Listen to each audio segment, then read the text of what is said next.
Hello student, कैसे हैं आप। नेक्सस एजुकेशन पॉइंट में आपका स्वागत है। हम हाजिर एक नई वीडियो के साथ। आज हम बात करेंगे एमपीसी 11 विश्व मामलों में European Union IGNOU university. Most very important topic, Maastricht संधि को विस्तार से समझाइए। तो बच्चों, ये मैस्ट्रिक्ट संधि आपके एग्जाम में मोस्ट वेरी इंपॉर्टेंट क्वेश्चन है। चलिए, मैस्ट्रिक्ट संधि होती क्या है इसके बारे में हम जानेंगे।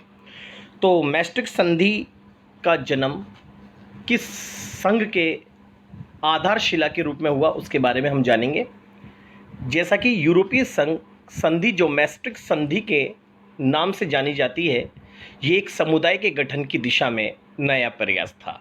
तो बच्चों, ये मैस्ट्रिक्ट जो संधि थी, ये यूरोपीय संघ का जो निर्माण था वो इसी संधि के आधार पर किया। इस संधि से पेरिस तथा रोम की संधियों में संशोधन किया गया। जो कि पेरिस संधि और रोम संधियाँ हुई थी, उनमें बदलाव किए गए, और वो जो बदलाव थे मैस्ट्रिक्ट संधि के आधार पर किए गए थे। एकल यूरोपीय अधिनियम में प्रसार करके इसके कार्य क्षेत्र तथा इसकी गतिविधियों को काफ़ी विस्तृत कर दिया गया। मैस्ट्रिक्ट संधि में 3 प्रमुख संस्थाओं का प्रावधान किया गया है। एक यूरोपीय आर्थिक तथा वित्तीय समुदाय, एक साझी मुद्रा यूरो तथा एक नियामक निकाय यूरोपीय केंद्रीय बैंक। इस संधि ने यूरोपीय संघ के सदस्य देशों को संपूर्ण एकल आर्थिक तथा वित्तीय समुदाय में बदल दिया। तो ये मैस्ट्रिक्ट संधि थी। मैस्ट्रिक्ट संधि यूरोपीय संघ की निर्माण प्रक्रिया में प्रमुख स्थान रखती है। मैस्ट्रिक्ट संधि को यूरोपीय संघ के नाम से भी जाना जाता है, जैसा कि मैंने आपको भी बताया। इस संधि पर 7 फरवरी, यानी मैस्ट्रिक्ट जो संधि थी उस पर 7 फरवरी 1992 को हस्ताक्षर किए गए थे, और इस संधि को 1 नवंबर 1993 में लागू किया गया। मैस्ट्रिक्ट संधि के पूर्व संपन्न की गई सभी संधियों के प्रावधानों को सम्मिलित करके एक नवीन प्रलेख का निर्माण किया गया। तो बच्चों, जो 1 नवंबर 1993 से पहले जो यूरोपीय संघ था वो यूरोपीय आर्थिक समुदाय था। तो इसलिए मैस्ट्रिक्ट संधि के आधार पर यूरोपीय संघ संधि का निर्माण किया गया। इसके आधार पर मैस्ट्रिक्ट संधि ने यूरोपीय संघ के लिए 3 स्तंभीय संरचना प्रस्तुत की। आर्थिक तथा सामाजिक नीति तथा साझी विदेश तथा सुरक्षा नीति तथा न्याय और गृह मामले यूरोपीय संघ की कार्य प्रणाली की दृष्टि से मैस्ट्रिक्ट संधि पर आधारित है।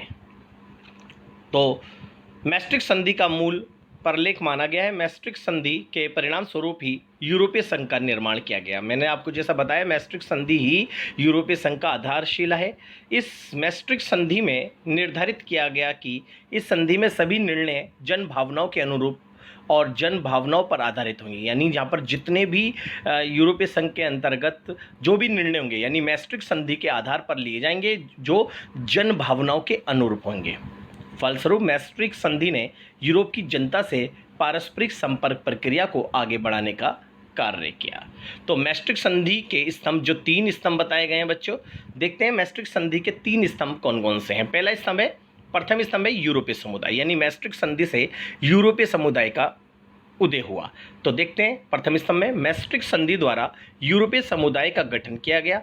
इस संधि ने यूरोपीय आर्थिक समुदाय, यूरोपीय कोयला तथा इस्पात समुदाय, यूरोपीय आणविक ऊर्जा समुदाय, इन तीनों यूरोपीय समुदायों को एकत्रित किया। यानी इस मैस्ट्रिक्ट संधि ने अपनी संधि के माध्यम से जो इसके जो यूरोपीय समुदाय का गठन किया, और इस गठन के आधार पर इस जो यूरोपीय आर्थिक समुदाय, कोयला, इस्पात समुदाय, इन सबको, तीनों को यूरोपीय समुदाय को एकत्रित किया, इन तीनों को एक में समावेश किया, यानी इन तीनों को पावर दी, और इन सभी के नियमों को मजबूत करने का कार्य किया। और ये जो हमारी समुदाय है, यानी संस्था है, इनको एक तरीके से एक नियम बनाए इसके, और नियमों को और मजबूत करा गया।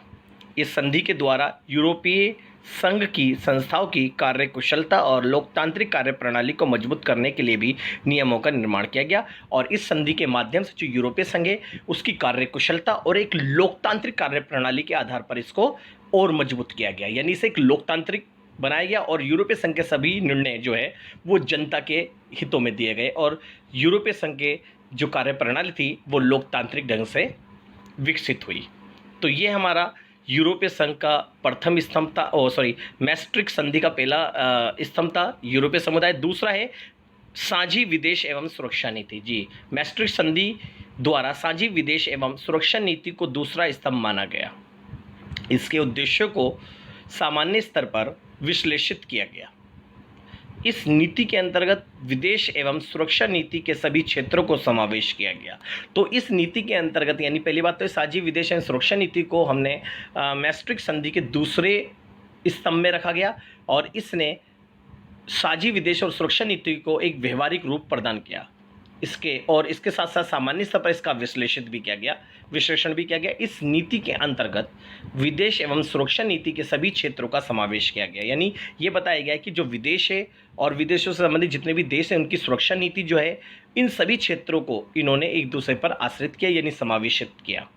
इसी के साथ मैस्ट्रिक्ट संधि द्वारा सहयोग को प्रमुख रूप से अंतर सरकारी स्तर पर स्वीकार किया गया और इनको जनता के सहयोग के लिए बनाया गया। तो ये हमारा मैस्ट्रिक्ट संधि का दूसरा स्तंभ था। बात करेंगे मैस्ट्रिक्ट संधि के तीसरे स्तंभ के बारे में, जो कि न्याय तथा घरेलू मामलों से संबंधित है।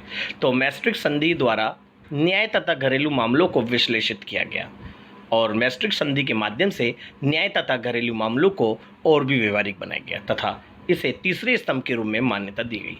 न्याय तथा घरेलू मामलों के अंतर्गत न्याय तथा घरेलू विषयों के लिए साझे हितों से संबंधित 9 नए क्षेत्रों की पहचान की गई, जो निम्नलिखित हैं। यानी तीसरे स्तंभ में न्याय और घरेलू मामलों को और व्यवहारिक बनाने के लिए और इन्हें मजबूती प्रदान करने और व्यवहारिक रूप प्रदान करने के लिए इन्होंने 9 क्षेत्रों की पहचान की गई, जैसे कि कानून के क्रियान्वयन में सहयोग, फौजदारी न्याय के मामले, नागरिक न्याय के मामले, शरणार्थी तथा प्रवास संबंधी मामले आदि जैसे 9 नए क्षेत्रों की पहचान करके इनको एक व्यवहारिक रूप प्रदान किया गया। तो ये हमने जो पढ़ा मैस्ट्रिक्ट संधि के प्रमुख स्तंभ थे। ये 3 स्तंभ है। आपके एग्जाम में मोस्ट इम्पोर्टेंट क्वेश्चन है, इनको आप अच्छे से करिएगा।